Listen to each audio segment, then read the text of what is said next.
नमस्कार, welcome back to my YouTube channel. Wish you all a very happy new year once again. और मैं ज़रूर उम्मीद करूँगा कि इस साल में हमारे सबके प्रॉफिट्स ऐसे ही बढ़ते रहें जैसे पिछले 2 साल बने थे।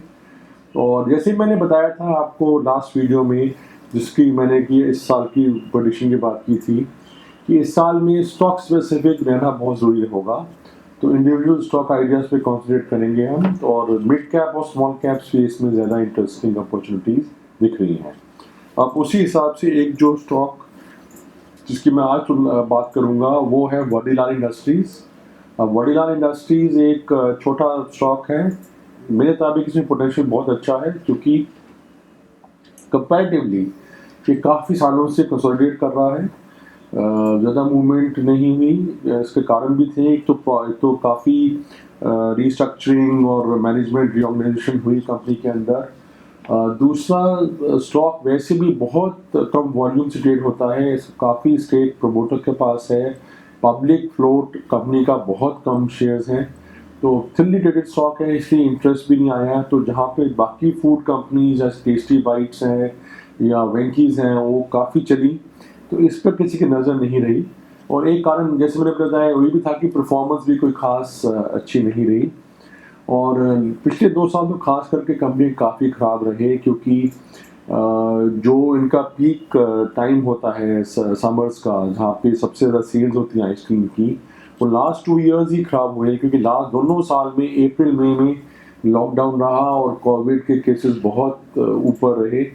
तो इनका जो पीक सेल का सीज़न था दोनों टाइम ख़राब हुआ, इसलिए परफॉर्मेंस खराब रही। पर कंपनी का टर्न अराउंड काफ़ी अच्छा हो रहा है। जैसे मैंने बताया कि कंपनी कई सालों से एक तरह से रीऑर्गेनाइज कर रही है अपने आप को, और उसका जो कोविड अभी जो इस करंट ईयर में इफेक्ट दिख रहा है कि ऑलरेडी इस साल जो FY22 है, ऑलरेडी 9 मंथ्स में ये प्री कोविड लेवल की जो इनकी सेल्स थी और नेट प्रॉफिट थी दोनों को पार कर चुके हैं। और ये भी साल ऐसा है जिसमें कि ऑब्वियसली थोड़ा बहुत सेल्स में इम्पैक्ट हुआ कोविड के कारण, तो उसके बावजूद उन्होंने प्री कोविड लेवल्स को भी पार किया है, सेल्स में भी और नेट प्रॉफिट में भी। तो इसलिए काफ़ी अच्छा कॉन्फिडेंस बिल्डिंग मेजर दे रहा है। कंपनी बहुत अच्छी इस्टेब्लिश्ड है, 1960 में इस्टेब्लिश हुई थी। कंपनी की बहुत अच्छी डिस्ट्रीब्यूशन है, बहुत अच्छा ब्रांड नेम है, और 200 से ज़्यादा इनके पास आइसक्रीम फ्लेवर्स हैं। टेलविंड भी कंपनी के पास बहुत अच्छी है, क्योंकि फूड प्रोसेसिंग की ज़्यादातर इंडस्ट्री जो है उसमें कॉस्ट प्रेशर बहुत आ रहा है। तो इनके जो राइवल के स्नैक्स या फूड आइटम्स हैं उनकी कॉस्ट डेफिनेटली बढ़ रही है। तो आइसक्रीम एक तरह से अट्रैक्टिव ऑप्शन बन रहा है, जहाँ पर कि स्नैक ईटिंग का सवाल आता है या कोई भी फूड ईटिंग का एक ऑप्शन आता है।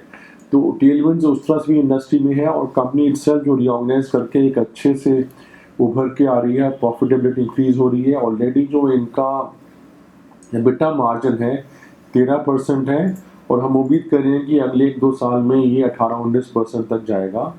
रिटर्न ऑन कैपिटल एम्प्लॉयड जो है वो 20% है, जो कि काफ़ी अच्छा रिटर्न रेशियो माना जाएगा।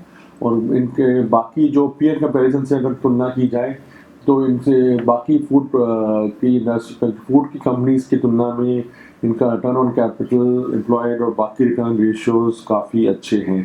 तो इसलिए मैं समझूंगा कि जो कंपनी का भी टर्न अराउंड हो रहा है उसमें इनको टेलविंड का भी फायदा मिल रहा है। और क्योंकि इनके रिटर्न और मार्जिन काफ़ी अच्छे हैं, तो उसका इसलिए इनको काफ़ी फ़ायदा होगा। और क्योंकि कई सालों से ये अंडर ओन रहा है, एक लैकलस्टर रहा है, तो इमीडिएटली इनका जो इंटरेस्ट आएगा इस कंपनी में, तो उसमें काफ़ी तेज़ी से स्टॉक चल सकता है। क्योंकि पब्लिक फ्लोट कम है, तो जैसे इंटरेस्ट आएगा तो शेयर्स लेना ही मुश्किल हो जाएगा। तो इसलिए ये काफ़ी अच्छा स्कोप दे रहा है, मेरे मुताबिक काफ़ी अच्छी अपॉर्चुनिटी दे रहा है। क्योंकि जिस तरह से हम अनुमान लगा रहे हैं, अगर अगले साल का ये जो अर्निंग पर शेयर है हमारे मुताबिक 70 या 70 से ऊपर आना चाहिए। कंपनी का करंट मार्केट कैप 700 का है।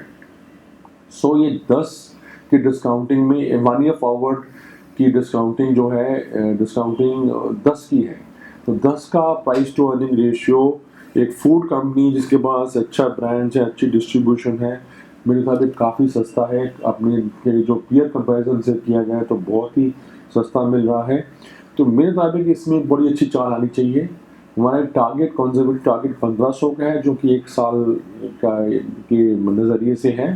तो यहाँ तो करंट प्राइस से ऑलरेडी 50% अपसाइड आपको प्रेजेंट कर रहा है अपॉर्चुनिटी, और मेरे मुताबिक वो भी कंजर्वेटिव है, क्योंकि जिस तरह से मैंने बताया कि फ्लोट बहुत कम है, और हमने देखा कि बाकी जो फूड कंपनीज में एक तरह से जब टर्न अराउंड होता है तो अर्निंग्स मोमेंटम बहुत पिक होता है। तो अर्निंग्स मोमेंटम अगर पिक हो तो अगले कुछ कई साल तक इनका अर्निंग्स ग्रोथ बहुत अच्छा और विजिबल होगा। और क्योंकि पब्लिक फ्लोट बहुत कम है, शेयर्स बहुत कम है मार्केट में, तो एक तरह से जो रन अप है स्टॉक का वो बहुत ही अच्छा और डिस्प्रोपोर्शनली हाई हो सकता है। तो ना सिर्फ इसको डिस्काउंटिंग का बेनिफिट मिलेगा, बट रेयरिटी का प्रीमियम, क्योंकि आइसक्रीम एक ऐसी चीज़ है जिसका कि और प्योर आइसक्रीम प्लेयर और कोई नहीं है मार्केट के अंदर। बाकी सब के अंदर और भी चीज़ें हैं, बट प्योर आइसक्रीम प्लेयर का भी इसको एडवांटेज मिलेगा, और जो रेयर इनके स्टॉक्स भी का शेयर फ्लोट भी बहुत कम है, तो उसका भी एक तरह से स्केर्सिटी का इनको एडवांटेज मिल सकता है ऑन द वे अप।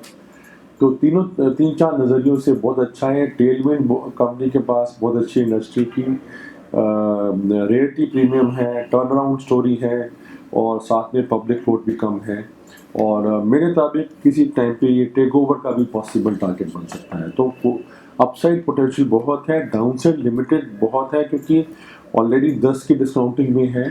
तो मैं नहीं ख्याल कि इससे कम कोई ऐसी कंपनी को ट्रेड होना चाहिए। तो डाउन साइड मार्केट लिंक कभी वीकनेस है तो कुछ आ सकता है थोड़ी देर के लिए, पर अदरवाइज डाउन साइड मेरे मुताबिक ऑलमोस्ट ना के बराबर है, और अपसाइड पोटेंशियल 50% इमीडिएट दिख रहा है 1 ईयर के पर्सपेक्टिव से। और अगर लॉन्ग टर्म आप इसको रखेंगे तो यहाँ से मल्टी बैगर भी सिद्ध हो सकता है, उसके कारण जो मैंने बताए आपको पहले इसी वीडियो में। तो पोटेंशियल मल्टी बैगर और विद 50% अपसाइड इन 1 ईयर, मैं आपको वडीलाल इंडस्ट्रीज को कमेंट कर रहा हूँ 975 पे, विद होप कि आप सबका इसमें अच्छा प्रॉफिट बनेगा। मेरा ये वीडियो देखने के लिए शुक्रिया। अगर आपको अच्छा लगा तो ज़रूर लाइक और शेयर करिए। आप मेरे को ट्विटर और टेलीग्राम में भी फॉलो कर सकते हैं। Thank you so much. नमस्कार।